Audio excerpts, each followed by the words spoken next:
आप सभी को जय मसीह की। प्रभु आप सभी को बहुत आशीष दे कि आप परमेश्वर के वचन को सुनते हैं और मानने की कोशिश करते हैं और उस पर चलने की पूरी इच्छा रखते हैं और कोशिश करते हैं। प्रभु का अनुग्रह आप पर बहुत आयत से हो। और इसी के साथ साथ हम ये आशा भी रखते हैं कि जो वचन, जो रिकॉर्डिंग्स आप लोगों के लिए की जाती है, आप इसको सुनने की पूरी कोशिश करते हैं, क्योंकि इसमें आत्मिक उन्नति है आपकी, और इसमें आप ही का फ़ायदा है, और इसमें आप ही की आत्मा का विकास होगा। क्योंकि आपको नीति वचन के द्वारा बुद्धि, ज्ञान और समझ की बातें सीखने और सुनने के लिए मिलेंगी, और उन पर आप चल भी पाओगे। प्रभु का आत्मा आपसे बात भी करेगा, आप चुनाव भी कर पाओगे। और इसी के साथ साथ जिन लोगों के पास समय ज़्यादा नहीं होता, जो बिजनेसमैन है, वो फ़ोन में भी पढ़ने की पूरी कोशिश करें 10 से 15 मिनट। लेकिन अगर आपके पास समय है तो इसको भी सुनने की पूरी कोशिश करें, या फिर अपने घर पे पवित्र बाइबल का नीति वचन एक एक अध्याय तारीख के हिसाब से पढ़ना शुरू करें। तो आज हम शुरू करेंगे 13 तारीख, नीति वचन 13वां अध्याय। तो प्रभु आज बताना चाहता है कि जिस धन को आज हम जोड़ने की पूरी कोशिश कर रहे हैं, अपना टाइम लगा रहे हैं, अपनी एनर्जी लगा रहे हैं, किसी को धोखा दे रहे हैं, किसी से झूठ बोल रहे हैं, किसी से बैर कर रहे हैं, किसी को मतलब लूट रहे हैं, तो जिस धन को जोड़ने की आज हम पूरी कोशिश कर रहे हैं, अपना दिमाग बुद्धि लगा रहे हैं, अपनी समझ का सहारा ले रहे हैं, तो क्या वो धन हमें स्वर्ग जाने देगा? क्या वो धन हमें नरक से बचा पाएगा? क्या वो धन हमें स्वर्ग में लेकर जाएगा? क्या वो धन हमें मृत्यु के फंदे से बचा सकता है? क्या वो धन हमें नरक से अधोलोक से बचा सकता है? मेरे भाई और बहनों, हमारे पास जीवित जागता उदाहरण है। अगर हम लूका 16वां अध्याय पढ़ें तो उसमें एक धनवान व्यक्ति का जिक्र है। उस धनवान व्यक्ति की आंख कब खुली थी? उसकी आंख जब खुली जब वो अधोलोक में उसने अपने आप को पड़ा हुआ पाया, और उस समय आंख खुलने का कोई फायदा नहीं था, क्योंकि उसको धरती पर बहुत समय दिया गया कि धनवान, तू धनवान बहुत है, लेकिन परमेश्वर की आज्ञा का पालन कर और नम्र और दीन बन, और इसी के साथ साथ तो अपना धन कंगालों में बांट दे। क्योंकि उसकी डेवड़ी के बाहर एक लाजर नाम का व्यक्ति छोड़ दिया जाया करता था, और उसके घाव को कुत्ते चाटते थे, लेकिन धनवान ने उसकी मदद नहीं करी। धनवान तो मतलब अपनी जो भी रोटी वोटी खाता था, उसी जूठन को वो लाजर नाम का व्यक्ति खाता था। सोचो मेरे भाई और बहनों, लेकिन धनवान उस समय तो बहुत अच्छा, सब कुछ अच्छा होगा, लेकिन जब उसका समय आया, जब उसने पृथ्वी का जीवन समाप्त किया, तो जब उसकी आंख खुली तो उसने अपने आप को अधोलोक में तड़पता हुआ पाया, और उस समय वो पश्चाताप करा, लेकिन उसको पश्चाताप का मौका नहीं मिल सकता, नहीं मिला। क्योंकि अगर हम आगे पढ़े तो यहाँ पर साफ पता चलता है लूका 16वें अध्याय में। और इससे साथ साथ एक और अध्याय है, जैसे कि हम नए नियम में जानते हैं, धनवान व्यक्ति के बारे में। प्रभु ने कहा था तू धनवान बहुत है, तुझमें एक घटी है कि तू अपना धन कंगालों में बांट दे। तो वो कहता है, मतलब वो मायूस होकर चला जाता है। प्रभु ने कहा कि देखो, धनवान का स्वर्ग राज्य में प्रवेश करना कितना कठिन है, वरना नहीं तो एक ऊंट का सुई के नाके में से निकल जाना संभव है। ऊंट सुई के नाके में से निकल सकता है, लेकिन एक धनवान व्यक्ति स्वर्ग में प्रवेश नहीं कर सकता, और अधोलोक ने अपना मुंह फाड़ रखा है। तो प्रभु आज हमें बताना चाहता है कि हमें किस धन को जोड़ रहे हैं। सबसे बड़ा धन क्या है? मनुष्य का प्राण है। लिखा है पहली आयत से, बुद्धिमान पुत्र पिता की शिक्षा सुनता है। पिता कौन? पिता हमारा परमेश्वर। बुद्धिमान पुत्र और पुत्री कौन? हम लोग, क्योंकि हम उसको जान चुके हैं। बुद्धिमान पुत्र पिता की शिक्षा सुनता है, परंतु ठट्ठा करने वाला घुड़की को भी नहीं सुनता। सज्जन अपने बातों के कारण उत्तम वस्तु खाने पाते हैं, परंतु विश्वासघाती लोगों का पेट उपद्रव से भरता है। जो अपने मुंह की चौकसी करता है वह अपने प्राणों की रक्षा करता है, परंतु जो गाल बजाता है, जो बार बार बकबक करता है, जो मतलब हमेशा बोलने के लिए तैयार रहता है कि किसी को दोष लगा दो, किसी को बुराई कर दो या अपने आप को सही दिखाओ, तो लिखा है उसका विनाश होता है। लिखा है आलसी का प्राण लालसा तो करता है, उसको कुछ नहीं मिलता, परंतु कामकाजी हृष्ट पुष्ट हो जाते हैं। धर्मी झूठे वचन से बैर रखता है। धर्मी वो है जो परमेश्वर का डर रखता है, तो वो व्यक्ति झूठे वचन से बैर रखेगा। लिखा है परंतु दुष्ट लज्जा का कारण होता है और लज्जित होता है। धर्मी खरी चाल चलने वालों की रक्षा करता है, परंतु पापी अपनी दुष्टता के कारण उलट जाता है। कोई तो धन बटोरता है, परंतु उसके पास कुछ नहीं रहता, और कोई तो धन उड़ा देता है, मतलब छितरा देता है और बहुत ऐसे उड़ा कर देता है। लिखा है तो भी उसके पास बहुत रहता है। प्राण की छुड़ौती मनुष्य का धन है, परंतु निर्धन घुड़की को भी नहीं सुनता। घुड़की मतलब डांट को या झड़कने को भी नहीं सुनता, निर्धन जो व्यक्ति है। लिखा है 9वीं आयत में, धर्मियों की ज्योति आनंद के साथ रहती है, परंतु दुष्टों का दिया बुझ जाता है। और 10वीं आयत में लिखा है, झगड़े रगड़े केवल अहंकार ही से होते हैं। अहंकार मतलब घमंड ही से होते हैं, परंतु जो लोग सम्मति मानते हैं उनके पास बुद्धि रहती है। निर्धन के पास माल नहीं रहता, परंतु जो अपने परिश्रम से बटोरता है उसकी बढ़ती होती है। जो खुद मेहनत करता है, ना कि किसी की धन पर नजर लगा रहा है, ना कि किसी के तन पर नजर लगा रहा है, ना कि किसी के बिजनेस पर नजर लगा रहा है, वरन खुद परिश्रम कर रहा है, तो उसकी बढ़ती होती है, वो बढ़ेगा। लेकिन लिखा है 12वीं आयत में, जब आशा पूरी होने में समय लगता है ना, तो मन थोड़ा शिथिल पड़ जाता है, परंतु जब लालसा पूरी होती है ना, तब जीवन का वृक्ष लगता है। जो वचन को तुच्छ जानता है वह नाश हो जाता है, परंतु आज्ञा के डरवैयों को अच्छा फल मिलता है। मतलब प्रभु कहना चाहता, जो आज्ञा का पालन करता है, जो वचन को गंभीरता से लेता है, हाँ भाई प्रभु सही कह रहा है, भाई झूठ नहीं बोलना तो झूठ नहीं बोलना, ऐसा काम नहीं करना तो ऐसा काम नहीं करना, भाई प्रभु नहीं तो डांटता भी, बाबू फटकारता भी है, नहीं तो शैतान को मौका मिल सकता है।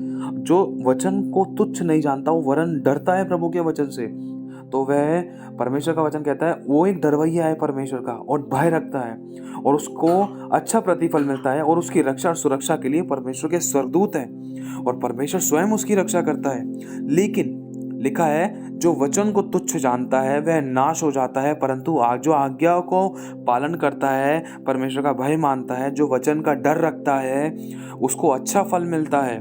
लिखा है 14वीं आयत में, बुद्धिमान की शिक्षा जीवन का सोता है और उसके द्वारा लोग मृत्यु के फंदों से बच सकते हैं। 15वीं आयत में लिखा है, सुबुद्धि के कारण अनुग्रह होता है, परंतु विश्वासघातियों का मार्ग कड़ा होता है। सब चतुर तो ज्ञान से काम करते हैं, परंतु मूर्ख अपनी मूढ़ता फैलाता है। दुष्ट दूत बुराई में फंसता है, परंतु विश्वास योग्य दूत से कुशल क्षेम होता है। जो शिक्षा को सुनकर अनसुनी करता है वह निर्धन होता है और अपमान पाता है, परंतु जो डांट को मानता है उसकी महिमा होती है।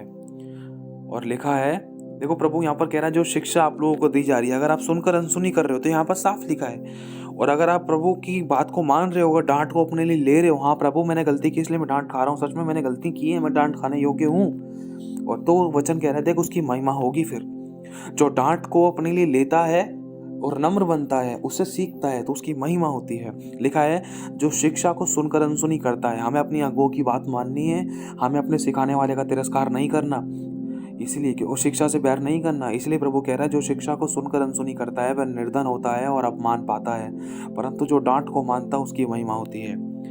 लालसा का पूरा होना तो प्राण को मीठा लगता है, परंतु बुराई से हटना मूर्खों के प्राण को बुरा लगता है। बुद्धिमानों की संगति कर, तब तू भी बुद्धिमान हो जाएगा, परंतु मूर्खों का साथी नाश हो जाएगा। मतलब प्रभु कह रहा है 20वीं आयत में कि बुद्धिमानों की संगति कर। बुद्धिमान कौन है? जो प्रभु का डर रखते हैं, जो प्रभु के मजबूत विश्वासी हैं। प्रभु हर एक विश्वासी की बात नहीं कर रहा है, प्रभु उन विश्वासियों की बात कर रहा है, उन मसीह लोगों की बात कर रहा है जो खुदा का बहुत ज़्यादा डर रखते हैं, जो बुराई से बहुत ज़्यादा बैर करते हैं, जो गलत काम में हाथ भी नहीं मिलाते और जो संसार से प्रेम नहीं करते, वो होते हैं बुद्धिमान। परमेश्वर का डर रखने वाले, जो परमेश्वर का डर रखते हैं उन्हीं को बुद्धि मिलती है। जिनके पास बुद्धि है वो बुद्धिमान है। इसलिए प्रभु कह रहा है कि उन डर रखने वाले बुद्धिमानों की संगति कर जो मेरा डर रखते हैं, तब तू भी बुद्धिमान हो जाएगा। परंतु अगर तू मूर्खों के साथ रहेगा, तो लिखा है मूर्खों का साथी नाश हो जाएगा। और 21वीं आयत में लिखा है, बुराई पापियों के पीछे पड़ती है, परंतु धर्मियों को अच्छा फल मिलता है।